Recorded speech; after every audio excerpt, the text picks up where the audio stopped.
I never thought I'd be posting here, but I'm at my wit's end. I'm a 22-year-old single mom to my amazing 2-year-old son, Ethan. His father isn't in the picture, and I've been raising him with the help of my parents. I got pregnant unexpectedly when I was 19, during my second year of college. I was studying graphic design and had dreams of working for a big advertising agency one day. Those dreams came to a screeching halt when I saw those 2 pink lines on the pregnancy test. When I told my parents, their reaction was exactly what I'd feared. My mom cried for days, lamenting about how I'd ruined my future. My dad couldn't even look at me for a week. They come from a conservative background, and having a child out of wedlock was something they never imagined for their daughter. The father, my boyfriend at the time, freaked out when I told him. He accused me of trying to trap him and said he wanted nothing to do with the baby. I haven't heard from him since. And honestly, I'm glad. I don't need that kind of negativity in Ethan's life. After the initial shock wore off, my parents slowly came around. They said they'd support me if I decided to keep the baby, which I had already decided I would. I dropped out of college and moved back home. It wasn't ideal, but I was grateful for their help. The pregnancy was tough. I had terrible morning sickness that lasted all day, and I was constantly exhausted. My mom took me to all my appointments and helped me prepare for the baby's arrival. Despite their initial disappointment, I could see my parents getting excited about becoming grandparents. Ethan was born on a rainy Tuesday morning in April. The moment I held him in my arms, I knew all the struggles had been worth it. My parents fell in love with him instantly. For a while, everything seemed perfect. They doted on Ethan, and I was able to work part-time at a local coffee shop while they watched him. But as Ethan grew older, things started to change. It began with small comments here and there. My mom would criticize the way I dressed him or the food I gave him. She'd say things like, "Don't you think he's a bit young for solid foods?" Or, "Why is he wearing that? It's too cold outside." I brushed it off at first, thinking she was just being a concerned grandmother. However, as time went on, their behavior became more controlling. They started dictating every aspect of Ethan's life, from his sleep schedule to the toys he played with. If I tried to do things differently, they'd accuse me of being an irresponsible mother. My dad, who had always been more laid back, started backing up my mom's decisions. He'd say things like, "Listen to your mother. She raised you and your sister. She knows what she's doing." It felt like I was being pushed out of my role as Ethan's mother. To make matters worse, my mom started making hurtful comments about my appearance. I had gained weight during my pregnancy and struggled to lose it while juggling motherhood and work. She'd make snide remarks like, "Are you sure you want that second helping?" Or, "You really should start exercising more. No man will want you looking like that." Her words cut deep, especially since I was already feeling insecure about my body. I tried to explain how her comments hurt me, but she'd brush it off, saying she was just looking out for my health and future. The final straw came last week. Ethan was due for his scheduled vaccinations, and I had made an appointment with his pediatrician. The night before, my mom casually mentioned that she'd been reading about the dangers of vaccines online. She suggested that maybe we should hold off on getting Ethan vaccinated. I was shocked. My mom had always been pro-vaccine when I was growing up. I told her that I'd done my research and was comfortable with the doctor's recommendations. She seemed to let it go, but the next morning when I was getting ready to leave, I couldn't find my car keys anywhere. After searching for half an hour, I confronted my parents. My mom admitted that she had hidden the keys. She said she couldn't let me poison her grandson with those vaccines. I was furious. I told her she had no right to make medical decisions for my child. We got into a heated argument, with my dad eventually stepping in to back up my mom. In the end, I had to call a cab to take Ethan to his appointment. The whole ride there, I was seething with anger and hurt. How could they undermine me like this? When we got back home, my parents were waiting for us. They sat me down for what they called a serious talk. They told me that if I wanted to continue living in their house, I needed to raise Ethan according to their rules and values. They criticized my parenting style, saying I was too lenient and that Ethan needed more discipline. Then came the kicker. My mom suggested that if I couldn't raise Ethan properly, maybe I should consider giving him up for adoption so he could be raised by a real family. I was stunned. How could she even suggest such a thing? Ethan is my world. The thought of giving him up is unimaginable. I have an older sister, Emma, who's 28 and lives in another state. We've always been close, despite the age gap. She moved away right after college, and now I understand why. She doesn't have much contact with our parents, usually just a call on holidays and birthdays. After this conversation with my parents, I called Emma in tears and told her everything. She wasn't surprised. She revealed that our parents had always been controlling, which is why she moved so far away. She told me about incidents from her childhood that I was too young to remember or understand at the time. Emma offered to let Ethan and me stay with her for a while to get away from the toxic environment. Part of me wants to take her up on the offer, but I'm scared. I've never lived anywhere else. The thought of uprooting our lives is terrifying, but staying here is becoming unbearable. Every day is filled with tension and criticism. I'm constantly walking on eggshells, afraid of doing something that will set my parents off. I can see how it's affecting Ethan too. He's become more withdrawn and clingy lately. I feel stuck between a rock and a hard place. On one hand, I'm grateful for my parents' help. Without them, I don't know how I would have managed these past few years. They've provided a roof over our heads and helped with childcare while I worked. The thought of losing that support is scary. On the other hand, I can't let them control my son's life or undermine my parenting. I'm worried about how this will affect Ethan in the long run. He loves his grandparents, but I don't want him growing up in such a tense environment or thinking it's okay for others to disrespect his mother. I've been trying to save money, but between diapers, food, and other necessities, there isn't much left at the end of each month. The thought of trying to support Ethan on my own is daunting, but maybe it's necessary for both our sakes. I don't know what to do. Should I take my sister up on her offer and move? Should I try to find a way to move out on my own, even though it would be a financial struggle? Or should I try to set firmer boundaries with my parents while still living here? Any advice would be appreciated. I feel like I'm drowning and I don't know how to come up for air. Update 1. It's been a few weeks since my original post, and I wanted to update you all on what's happened. First, I want to thank everyone for their supportive comments and advice. Your words gave me the courage to take action. After a lot of soul-searching and several long conversations with Emma, I decided to take her up on her offer. The realization that staying with my parents wasn't healthy for me or Ethan finally outweighed my fear of change. I didn't tell my parents about my decision right away. Instead, I spent a week quietly packing our essential belongings when they weren't around. It was harder than I expected, both emotionally and logistically. Every item I packed brought back memories, both good and bad. There was the tiny onesie Ethan wore home from the hospital, now too small for him but impossible for me to part with. The photo albums my mom had, meticulously put together, documenting every milestone of Ethan's life. The handmade quilt my grandmother had given me when I told her I was pregnant. One of the few family members who had been unconditionally supportive from the start. As I packed, I found myself reminiscing about the good times too. The day my dad taught Ethan how to blow bubbles in the backyard, both of them laughing uncontrollably. The times my mom would sing lullabies to Ethan, the same ones she used to sing to me as a child. It made me question my decision more than once, but then I'd remember the controlling behavior, the hurtful comments, the constant criticism, and I knew I was making the right choice. While packing, I also reached out to my boss at the coffee shop. Sarah has always been understanding about my situation as a single mom. When I explained what was happening, she was incredibly supportive. She not only agreed to give me a good reference for job hunting in Emma's city, but also offered to let me pick up extra shifts before I left to earn some extra money for the move. The day before we were set to leave, I finally sat my parents down to tell them about our decision. I had rehearsed what I wanted to say countless times, but when the moment came, all my carefully prepared words flew out of my head. My mom's reaction was explosive. She burst into tears, alternating between accusing me of being ungrateful and begging me not to take her grandson away. She brought up every sacrifice they had made for me, from letting me move back in to helping with Ethan. It was hard not to feel guilty, but I stood my ground. My dad's reaction was quieter but no less hurtful. He said I was making a huge mistake and that I'd come crawling back when I realized how hard it was to raise a child on my own. His words stung, but they also reinforced that I was making the right choice. I told them that I loved them, but I couldn't allow them to control my life or Ethan's anymore.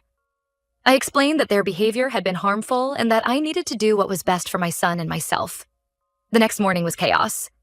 Emma arrived early to help us move, and my parents refused to come out of their room at first. As we were loading the car, my mom came running out, sobbing and begging me not to take her grandson away. It was one of the hardest moments of my life. I hugged her, told her I loved her, and said that they were welcome to visit if they could respect my boundaries as a parent. The drive to Emma's place was long and emotional. Ethan was confused and kept asking for his grandparents. I did my best to explain that we were going on an adventure to live with Aunt Emma for a while. I tried to make it sound exciting, but my heart was breaking. Emma was. Incredibly supportive throughout the journey, reassuring me that I was doing the right thing and distracting Ethan with games and stories. We've been at Emma's place for a week now, and it's been a whirlwind of emotions. Ethan is slowly adjusting to the new environment. He's fascinated by Emma's cat, something we couldn't have at my parents' house because of my dad's allergies. Emma has been amazing, helping with childcare and giving me space to process everything that's happened. I've started job hunting and looking for affordable daycare options. It's overwhelming, but I already feel a sense of freedom I haven't experienced in years. Simple things like deciding what to feed Ethan for dinner without criticism or choosing his clothes without someone second-guessing me feel liberating. My parents have been calling and texting nonstop since we left. At first, it was a barrage of guilt-tripping messages and angry voicemails.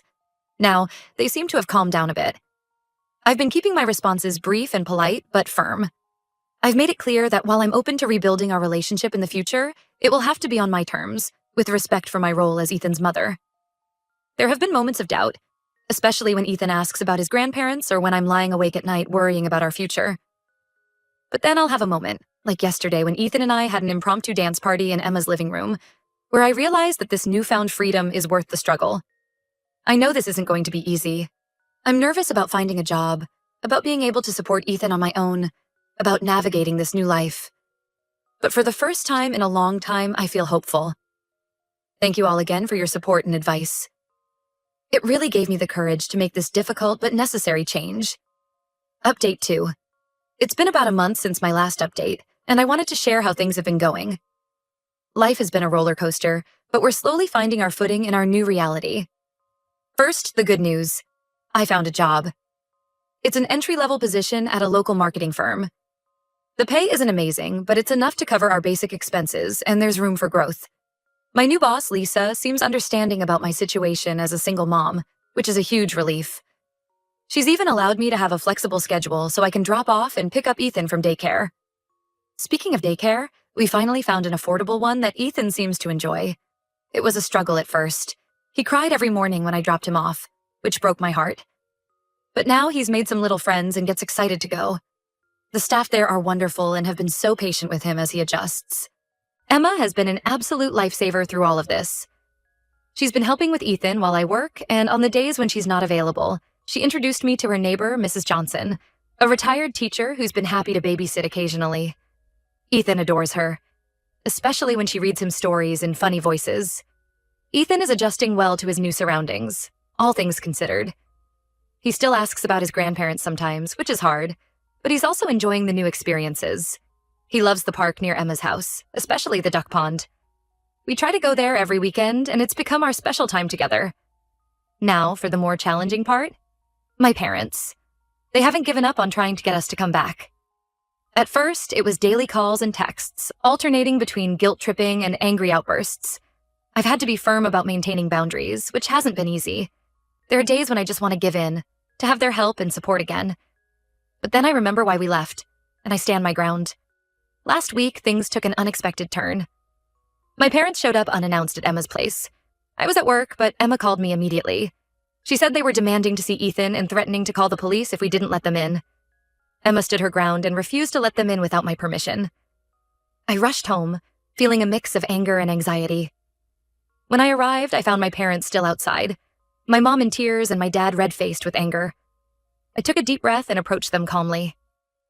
I told them that their behavior was unacceptable, and that if they couldn't respect my boundaries, they wouldn't be allowed to see Ethan at all.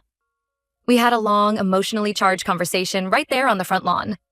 I explained how their controlling behavior had affected me, and why I needed to make this change for Ethan's sake and my own. I told them about the anxiety I'd been living with, always worrying about their judgment and criticism. I shared how their words had chipped away at my self-esteem and confidence as a mother. It was hard, but I stood my ground. I think seeing me so firm and hearing how their actions had affected me really hit home for them. My mom broke down crying. Not the manipulative tears from before, but real, heartbroken sobs. My dad, who's always been more stoic, actually had tears in his eyes too. In the end, they left without seeing Ethan that day. But the conversation seemed to have an impact. My mom called the next day, apologizing for their behavior. She said they've realized they might lose us completely if they don't change their approach. It was the first time I'd ever heard her apologize like that. We've agreed to. Try a supervised visit next weekend. I'm nervous about it, but I'm hoping it's a step in the right direction. I've made it clear that any future relationship will depend on their ability to respect my role as Ethan's mother and my right to make decisions for my family. Through all of this, I've been amazed by the strength I've found within myself. It's not easy standing up to my parents, but every time I do, I feel more confident in my abilities as a mother and as an independent adult.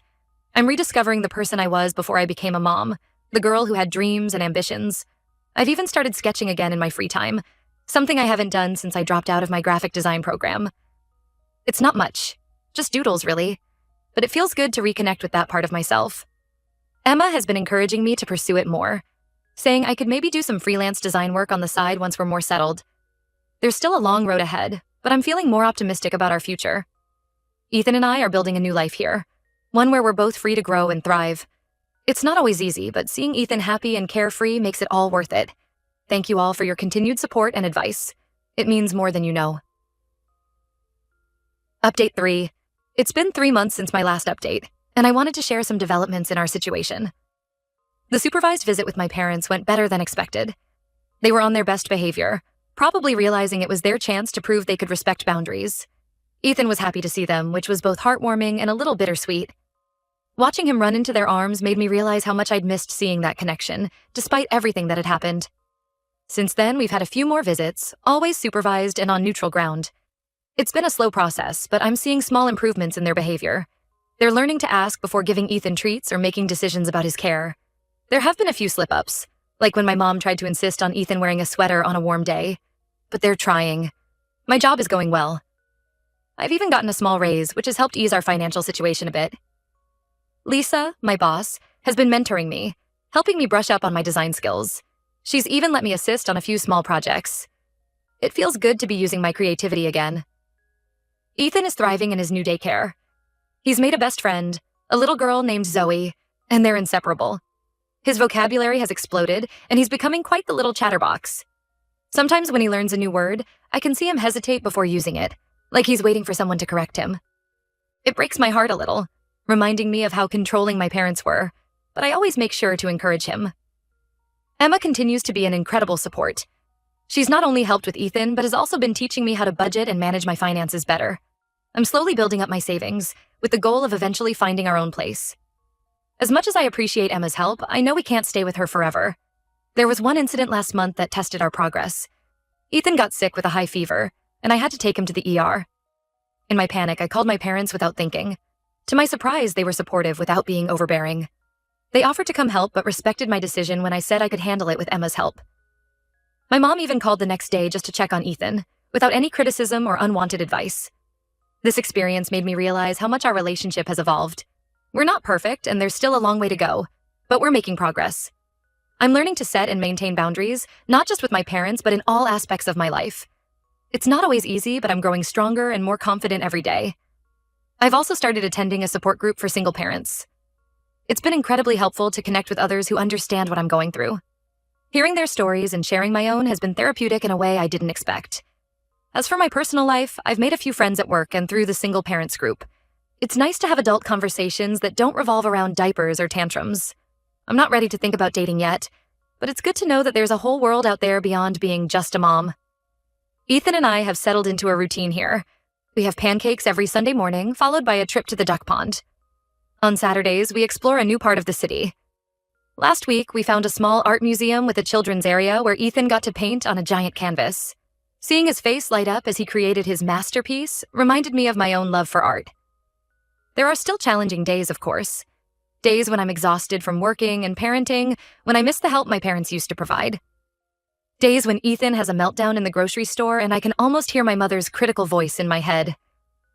But then there are moments, like when Ethan hugs me tight and says, "I love you, Mommy," unprompted, that make it all worthwhile. I'm cautiously optimistic about the future. I know there will be more challenges ahead, but I feel better equipped to handle them now.